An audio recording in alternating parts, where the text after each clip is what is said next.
नमस्कार, जय हिंद प्यारे बच्चों। आज हम जो विषय लेकर आए हैं वो है भारतीय संविधान। 100 वन लाइनर होंगे और लक्ष्मीकांत की जो आपकी पॉलिटी बुक है उससे ये सारे लिए गए हैं। आपका बहुत ही अच्छा क्विक रिवीजन होने वाला है और जितना भी महत्वपूर्ण टॉपिक है जो आपके एग्जाम में पूछा जा सकता है उन सबको लेकर आया हूँ। तो एक ही वीडियो में आपका पूरा पॉलिटी का रिवीजन होने वाला है, बहुत ही महत्वपूर्ण टॉपिक्स का। तो वीडियो को लाइक कर लीजिएगा, चैनल पर नए हैं चैनल को सब्सक्राइब कर लीजिएगा। तो पहला आपका बिंदु है कि संविधान सभा की पहली बैठक कब हुई थी। तो 9 दिसंबर 1946 को हुई थी, जिसकी अध्यक्षता डॉक्टर सच्चिदानंद सिन्हा ने की थी। ये अस्थाई अध्यक्ष थे। बाद में स्थायी अध्यक्ष के रूप में 11 दिसंबर 1946 को डॉक्टर राजेंद्र प्रसाद जी को चुना गया था। प्रारूप समिति के अध्यक्ष कौन थे? तो प्रारूप समिति के अध्यक्ष डॉक्टर BR अम्बेडकर थे। प्रस्तावना में संशोधन 42वें संविधान संशोधन अधिनियम 1976 के द्वारा किया गया था, जिसके द्वारा समाजवादी, धर्मनिरपेक्ष और अखंडता शब्द जोड़े गए थे। संविधान की आत्मा डॉक्टर BR अम्बेडकर ने अनुच्छेद 32 को, जो संवैधानिक उपचारों का अधिकार है, उसको संविधान की आत्मा कहा था। मौलिक अधिकारों के स्रोत की अगर बात करें तो मौलिक अधिकारों का स्रोत संयुक्त राज्य अमेरिका का संविधान है। एकल नागरिकता, तो भारतीय संविधान में ब्रिटेन के संविधान से प्रेरित होकर एकल नागरिकता का प्रावधान किया है। सबसे बड़ा लिखित संविधान है, तो भारत का संविधान विश्व का सबसे लंबा और विस्तृत लिखित संविधान है। संविधान दिवस की अगर बात करें तो भारत में संविधान दिवस 26 नवंबर को मनाया जाता है। आपातकालीन प्रावधान की अगर बात करें तो यह आपातकालीन के प्रावधान जर्मनी के वाइमर संविधान से लिए गए हैं। न्यायिक समीक्षा की अगर बात करें तो न्यायिक समीक्षा की अवधारणा संयुक्त राज्य अमेरिका के संविधान से ली गई है। राज्य के नीति निर्देशक सिद्धांत ये आयरलैंड के संविधान से लिए गए हैं। भाग 4 में अनुच्छेद 36 से 51 तक वर्णित है। मौलिक कर्तव्यों की अगर बात करें तो मौलिक कर्तव्य सोवियत संघ अब रूस के संविधान से लिए गए हैं, जो स्वर्ण सिंह समिति की सिफारिश पर जोड़े गए। शिक्षा का अधिकार अनुच्छेद 21A में वर्णित है। शिक्षा के अधिकार को मौलिक अधिकार बनाया गया है और ये 86 में संशोधन 2002 द्वारा जोड़ा गया है। संपत्ति के अधिकार की अगर बात करें तो संपत्ति का अधिकार 44वें संशोधन 1978 द्वारा मौलिक अधिकारों की सूची से हटाकर अब अनुच्छेद 300A के तहत एक कानूनी अधिकार बना दिया गया है। ग्राम पंचायत की गठन की बात करें तो DPSP में अनुच्छेद 40 में ग्राम पंचायतों के गठन से संबंधित है। समान नागरिक संहिता अनुच्छेद 44 में वर्णित है। राज्यों को नागरिकों के लिए एक समान नागरिक संहिता UCC लागू करने का निर्देश देता है। यह अभी तक भारत में लागू नहीं है, लेकिन कई राज्यों में लागू करने का प्रयास जारी है। गोवा में लागू है और उत्तराखंड में भी यह लागू की जा चुकी है। न्यायपालिका का कार्यपालिका से अलगाव अनुच्छेद 50 न्यायपालिका को कार्यपालिका से अलग करने का निर्देश देता है। राष्ट्रीय आपातकाल अनुच्छेद 352 के तहत युद्ध या सशस्त्र विद्रोह के कारण राष्ट्रीय आपातकाल लगाया जा सकता है। राष्ट्रपति शासन अनुच्छेद 356 के तहत राज्य में संवैधानिक तंत्र की विफलता पर राष्ट्रपति शासन लगाया जा सकता है। वित्तीय आपातकाल अनुच्छेद 360 वित्तीय आपातकाल का प्रावधान करता है, जो अभी तक कभी नहीं लगाया गया है। बात करें संवैधानिक संशोधन के प्रावधान की तो ये भारतीय संविधान के अनुच्छेद 368 में वर्णित है और ये दक्षिण अफ्रीका के संविधान से लिया गया है। भारत का अटॉर्नी जनरल अनुच्छेद 76 में वर्णित है। सुप्रीम कोर्ट की स्थापना अनुच्छेद 124 के तहत भारत के सुप्रीम कोर्ट की स्थापना और गठन करता है। रिट जारी करने की शक्ति सुप्रीम कोर्ट अनुच्छेद 32 के तहत रिट जारी करता है। उच्च न्यायालय अनुच्छेद 226 के तहत रिट जारी करता है। 5 प्रकार की रिट होती हैं। धन विधेयक कोई विधेयक धन विधेयक है या नहीं, इसका निर्णय लोकसभा अध्यक्ष करता है। संयुक्त बैठक संसद के दोनों सदनों की संयुक्त बैठक अनुच्छेद 108 के तहत बुलाई जाती है।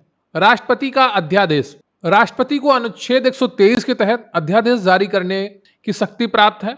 राज्यपाल का अध्यादेश तो राज्य में अनुच्छेद 213 के तहत अध्यादेश जारी करने की शक्ति राज्यपाल के पास है। लोकसभा का कार्यकाल लोकसभा का सामान्य कार्यकाल 5 वर्ष होता है। राज्यसभा का कार्यकाल राज्यसभा एक स्थायी सदन है। इसके सदस्यों का कार्यकाल 6 वर्ष होता है। लोकसभा में अधिकतम सदस्य लोकसभा में अधिकतम 550 सदस्य हो सकते हैं, जबकि राज्यसभा में अधिकतम 250 सदस्य हो सकते हैं। नागरिकता अधिनियम भारतीय नागरिकता अधिनियम 1955 के तहत 5 तरीकों से प्राप्त की जा सकती है। दल बदल विरोधी कानून 52वें संशोधन 1985 द्वारा 10वीं अनुसूची में जोड़ा गया था। पंचायती राज की अगर बात करें तो एक तो DPSP में अनुच्छेद 40 में वर्णित है और इसके अलावा पंचायती राज व्यवस्था 73वें संविधान संशोधन 1992 द्वारा जोड़ी गई थी। नगर पालिकाओं की अगर बात करें तो नगर पालिकाओं को 74वें संविधान संशोधन 1992 द्वारा संवैधानिक दर्जा दिया गया। जीएसटी परिषद की अगर बात करें तो वस्तु एवं सेवा कर परिषद का प्रावधान 101वें संशोधन 2016 द्वारा किया गया। जम्मू कश्मीर के पुनर्गठन की अगर बात करें तो अनुच्छेद 370 को 2019 में निरस्त कर दिया गया था। लोकसभा की पहली महिला अध्यक्ष की अगर बात करें तो मीरा कुमार लोकसभा की पहली महिला अध्यक्ष थी। मुख्य चुनाव आयुक्त की अगर बात करें तो मुख्य चुनाव आयुक्त की नियुक्ति राष्ट्रपति द्वारा की जाती है। महान्यायवादी की नियुक्ति अनुच्छेद 76 के तहत राष्ट्रपति द्वारा की जाती है। कैग की नियुक्ति भारत के नियंत्रक और महालेखा परीक्षक कैग की नियुक्ति अनुच्छेद 148 के तहत राष्ट्रपति द्वारा की जाती है। वित्त आयोग की अगर बात करें तो अनुच्छेद 280 में वर्णित है। वयस्क मताधिकार की अगर बात करें तो ये अनुच्छेद 326 में वर्णित है। मतदान की आयु 21 वर्ष से घटाकर 18 वर्ष 61वें संविधान संशोधन अधिनियम 1989 द्वारा की गई थी। लोकपाल और लोकायुक्त अधिनियम 2013 भ्रष्टाचार से लड़ने के लिए पारित किया गया था। सूचना का अधिकार अधिनियम आरटीआई 2005 नागरिकों को सरकारी जानकारी तक पहुंच प्रदान करता है। भाषाई राज्यों का गठन भाषा के आधार पर पहला राज्य आंध्र प्रदेश था, जिसका गठन 1953 में हुआ। भारत के उपराष्ट्रपति का पद संयुक्त राज्य अमेरिका से लिया गया है। कैबिनेट प्रणाली और संसदीय सरकार की अवधारणा ब्रिटेन से ली गई है। संविधान में संशोधन की प्रक्रिया संसद के किसी भी सदन में शुरू किया जा सकता है। अध्यादेश की अवधि एक अध्यादेश संसद के फिर से बैठने के बाद 6 सप्ताह तक वैध रहता है। नागरिकता का प्रावधान संविधान के भाग 2 अनुच्छेद 5 से 11 में नागरिकता से संबंधित प्रावधान है। अनुच्छेद 11 के तहत संसद को यह अधिकार है कि वो नागरिकता संबंधी कानून और नियम बना सकती है। नागरिकता की समाप्ति नागरिकता का त्याग, समाप्ति या वंचित होने पर नागरिकता समाप्त हो जाती है। राज्य में विधान परिषद की स्थापना उन्मूलन अनुच्छेद 169 के तहत किया जाता है। लोकसभा की बैठक के लिए कोरम कुल सदस्यों का 1/10 होता है। लोकसभा अध्यक्ष का चुनाव लोकसभा के सदस्यों द्वारा ही किया जाता है। राज्यसभा का पदेन अध्यक्ष की अगर बात करें तो भारत का उपराष्ट्रपति राज्यसभा का पदेन अध्यक्ष होता है। राष्ट्रपति का चुनाव अप्रत्यक्ष रूप से एक निर्वाचक मंडल द्वारा होता है। राष्ट्रपति के लिए न्यूनतम आयु 35 वर्ष होती है। लोकसभा सदस्य की न्यूनतम आयु 25 वर्ष होती है और राज्यसभा के सदस्य की न्यूनतम आयु 30 वर्ष होती है। प्रधानमंत्री की नियुक्ति अनुच्छेद 75 के तहत राष्ट्रपति द्वारा की जाती है। प्रधानमंत्री की नियुक्ति अनुच्छेद 75 के तहत की जाती है और अनुच्छेद 74 में वर्णित है कि राष्ट्रपति की सहायता के लिए एक मंत्रिपरिषद होगी, जिसका मुखिया प्रधानमंत्री होगा।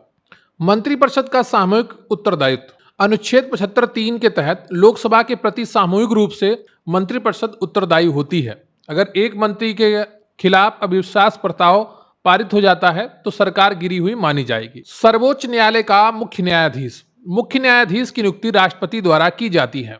उच्च न्यायालय के न्यायाधीशों की नियुक्ति राष्ट्रपति द्वारा की जाती है। अखिल भारतीय सेवाओं का निर्माण अनुच्छेद 312 के तहत किया जाता है।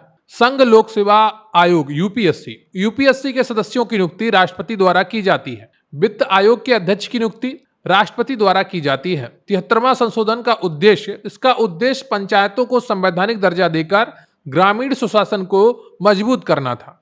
74वें का उद्देश्य क्या था संशोधन का? शहरी सुशासन, नगर पालिका, संघ सूची, इसमें राष्ट्रीय महत्व के विषय शामिल हैं जिन पर केवल संसद कानून बना सकती है। राज्य सूची, इसमें स्थानीय महत्व के विषय शामिल हैं जिन पर केवल राज्य विधानमंडल कानून बना सकता है। समवर्ती सूची, इसमें वे विषय शामिल हैं जिन पर संसद और राज्य विधानमंडल दोनों कानून बना सकते हैं और समवर्ती सूची की अवधारणा ऑस्ट्रेलिया से ली गई है। अवशिष्ट शक्तियां, जिन विषयों का किसी भी सूची में उल्लेख नहीं है उन पर कानून बनाने की शक्ति संसद के पास है। राजभाषा की अगर बात करें तो भारत की संघ की राजभाषा हिंदी और लिपि देवनागरी है। अंग्रेजी भारत की सह राजभाषा है। राष्ट्रीय महिला आयोग एक वैधानिक निकाय है जिसकी स्थापना 1992 में हुई थी। राष्ट्रीय मानवाधिकार आयोग की स्थापना मानवाधिकार संरक्षण अधिनियम 1993 के तहत की गई थी। राष्ट्रपति पर महाभियोग की प्रक्रिया अनुच्छेद 61 में है। राष्ट्रपति की क्षमादान शक्ति, राष्ट्रपति के पास अनुच्छेद 72 के तहत क्षमादान की शक्ति है और राज्यपाल के पास अनुच्छेद 161 के तहत क्षमादान की शक्ति है। राज्य के महाधिवक्ता की नियुक्ति राज्यपाल द्वारा की जाती है। मुख्यमंत्री की नियुक्ति अनुच्छेद 164 के तहत राज्यपाल द्वारा की जाती है। ग्राम सभा पंचायती राज व्यवस्था की आधारशिला है। भारत का संविधान और धर्मनिरपेक्षता। संविधान की प्रस्तावना में धर्मनिरपेक्ष शब्द है, तो भारत सभी धर्मों का सम्मान करता है। राजकोषीय संघवाद केंद्र और राज्यों के बीच राजस्व और खर्चों के बंटवारे से संबंधित है। 93वां संविधान संशोधन राज्य के शैक्षणिक संस्थानों में सामाजिक और शैक्षिक रूप से पिछड़े वर्गों के लिए विशेष प्रावधान करने का अधिकार देता है। 99वां संशोधन राष्ट्रीय न्यायिक नियुक्ति आयोग NJAC से संबंधित है, जिसे सुप्रीम कोर्ट ने असंवैधानिक घोषित करके रद्द कर दिया था। 102वां संशोधन राष्ट्रीय पिछड़ा वर्ग आयोग का संवैधानिक दर्जा देता है। 103वां संशोधन सामान्य वर्ग में आर्थिक रूप से कमजोर वर्गों के लिए 10% तक आरक्षण का प्रावधान करता है।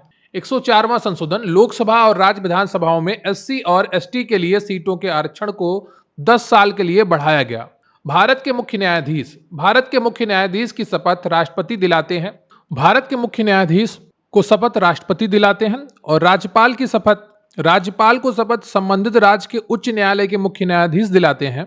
संसदीय विशेषाधिकार अनुच्छेद 105 में दिए गए हैं। अगर बजट की बात करें तो संविधान में बजट शब्द का उपयोग नहीं हुआ है, इसके बजाय वार्षिक वित्तीय विवरण का प्रयोग हुआ है, जो अनुच्छेद 112 में है। पब्लिक अकाउंट्स कमेटी की अगर बात करें तो इसका मुख्य कार्य कैग की रिपोर्टों की जांच करना है। लोकसभा और राज्य विधानसभाओं के चुनाव की अगर बात करें तो इनका चुनाव पहला पास्ट द पोस्ट प्रणाली के आधार पर होता है। राज्यसभा चुनाव की अगर बात करें तो राज्यसभा का चुनाव अनुपातिक प्रतिनिधित्व प्रणाली के अनुसार होता है। दल बदल विरोधी कानून की 10वीं अनुसूची, यह अनुसूची सांसदों और विधायकों को दल बदलने से रोकती है। यह 52वें संविधान संशोधन द्वारा जोड़ी गई थी। संसद का सत्र की अगर बात करें, संसद के 2 सत्रों के बीच अधिकतम 6 महीने का अंतराल हो सकता है। तो वीडियो को लाइक कर लीजिएगा, चैनल पर नया है चैनल को सब्सक्राइब कर लीजिएगा और अपने दोस्तों के साथ भी इस वीडियो को शेयर करिएगा। उम्मीद करता हूं आपको ये 100 वन लाइनर बहुत ही ज्यादा पसंद आए होंगे और आपका एक अच्छा रिवीजन इस इंडियन पॉलिटी का हुआ होगा। मिलते हैं फिर किसी वीडियो में। कमेंट करके जरूर बताइएगा कि आपको ये वीडियो कैसा लगा। हमें आपके कमेंट्स का इंतजार रहेगा। तब तक के लिए जय हिंद, जय भारत।